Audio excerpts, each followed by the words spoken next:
광명을 국회의원 김남희입니다. 저는 정기석 건강보험공단 이사장님께 국민건강보험과 장기요양보험 국고지원 문제에 대해서 질의하겠습니다. 고령화가 급속도로 진행되고 건강보험의 역할이 갈수록 중요해지는 상황에서 건강보험과 장기요양보험의 재정 안정 정말 중요한 과제라고 생각합니다. 동의하시죠? 네. 국민건강보험법, 국민건강증진법에 따라 국가는 일반회계와 건강증진기금으로 매년 보험료 예상 수입의 20%에 해당하는 금액을 공단에게 지원하게 되어 있고요. 노인장기요양보험법에 따라서 장기요양보험료 예상 수입의 20%에 해당하는 금액을 공단에 지원하도록 되어 있습니다. 알고 계시죠? 네. 네. 그러나 건강보험은 물론이고 노인장기요양보험도 매년 국고 지원이 부족합니다. 화면 부탁드립니다. 건강보험의 일반회계에서는 2022년 2조 332억, 2023년 2조 2631억이 부족하게 지원되었고요. 건강증진기금에서는 2022년 214억, 2023년 1121억 부족하게 지원되었습니다. 그리고 다음 화면 부탁드립니다. 장기요양보험 국고 지원액 부족도 심각한데요. 2022년에는 324억, 2023년에는 537억 원이 부족하게 지원되었습니다. 최근 부족액이 큰 것이 눈에 띄고요. 업무 보고에서 정부 지원 확대를 얘기하셨는데 매년 부족한 국고 지원액을 어떻게 법정 기준에 맞게 확보할 것인지 대책이 보이지 않는 것 같습니다. 또 심각한 것은 지원 시기 문제인데요. 2021년부터 상반기 지원이 줄었고 건강증진기금 지원은 원래 분기별 지급이었는데 이제 연말 지급으로 바뀌어서 이어지고 있는 거 알고 계시죠? 네.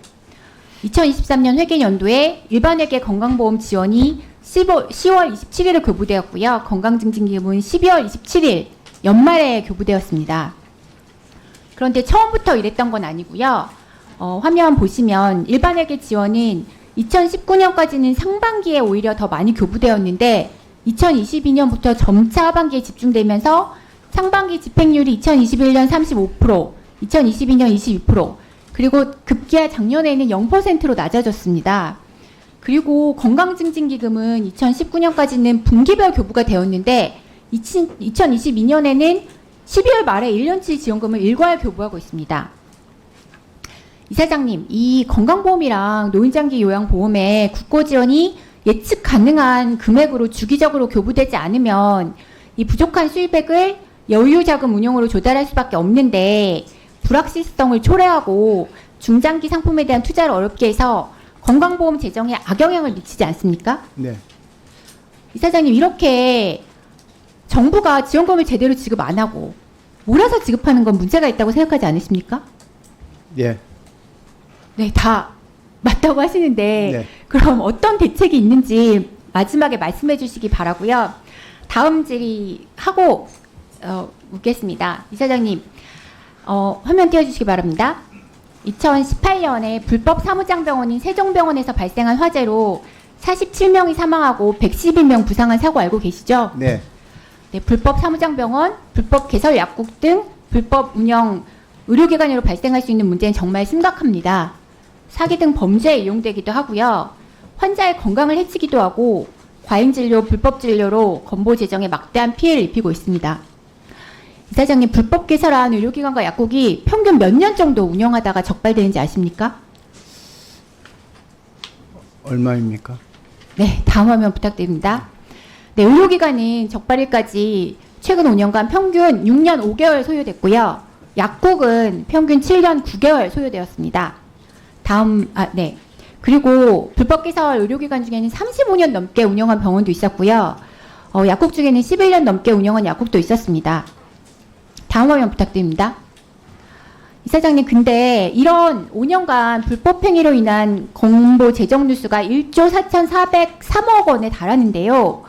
이 중에서 건강보험공단이 환수한 금액은 의료기관의 경우 와 약국의 경우 합해서 1,089억으로 환수율이 7.56%에 불과합니다. 네. 거의 환수 못한 거죠. 네. 네. 이사장님, 이렇게 부당이득 환수율이 7.56%에 불과한 건 문제라고 생각하지 않으십니까? 예, 당연히 큰 문제입니다. 네. 그리고 다음 화면 부탁드립니다. 지난 6년간 얼마나 많은 환자들이 이 불법 의료기관과 약국을 이용했는지 제가 자료를 받았습니다. 불법개설 의료기관에서 진료받은 건이 71만 건이고요. 그리고 불법 약국 이용자가 110만 명이 넘습니다. 이사장님, 불법 의료기관으로 인한 건강보험 재정 누수와 국민 피해 확산 막으려면 신속한 대응이 정말 중요하다고 생각하시죠? 네. 네. 혹시 어떤 대책을 가지고 계십니까? 예, 지적해 주셔서 정말 감사드리고요. 지금 사무장병원과 면대 약국에 대한 것은 저희가 최선을 다하고 있지만 한계가 있습니다. 그래서 저희가 이제 특사경법을 강력하게 호소를 그동안 해왔는데 아직까지 국회에서 통과가 안 되고 있다는 대단한 큰 아쉬움이 있습니다. 이계회 의원님께서 그런 부분을 좀 신경을 써주시면 네, 저도 동의하는데요. 근데 지금 법 개정만 기다리고 있을 때는 아니라고 생각을 합니다. 네, 복지부와 협의해서 담당 직원 충원하고 심평원과 합동으로 적극적인 단속에 나서야 할 것이라고 생각을 하고요. 국민이 낸 소중한 보험료 지키고 불법적인 의료행위에서 국민 건강 보호하는 일 정말 적극적으로 해주시길 바라고요. 아까 첫 번째 질의로 가서요. 그 국가 지원, 정부 지원 계속 확보하지 못하는 그 문제에 대해서는 어떤 대책 가지고 계신지, 어떻게 추진하고 계신지 좀 답변 부탁드립니다. 예, 그 부분도 지난 국회에서 그 일몰제를 연장을 해주셔서 겨우 지금 숨만 붙어 있는 상태입니다. 그래서 우선 지금 이게 이제 20%라는 게 굉장히 모호합니다. 정액이 아니기 때문에 금년 예상 수입액의 20%입니다. 그래서 정확한 금액이 아니기 때문에 예를 들어서 전전년도 수입의 뭐 20%다 이렇게 하면은 정확한 금액이 나올 수 있어서 조금 더 추계가 가능하고요. 앞으로 이 부분에 대해서는 복지부와 또 기재부와 이렇게 계속 논의를 해서 조금 더 확실하게 보장이 될 수 있는 재원이 보장될 수 있도록 노력하겠습니다. 네.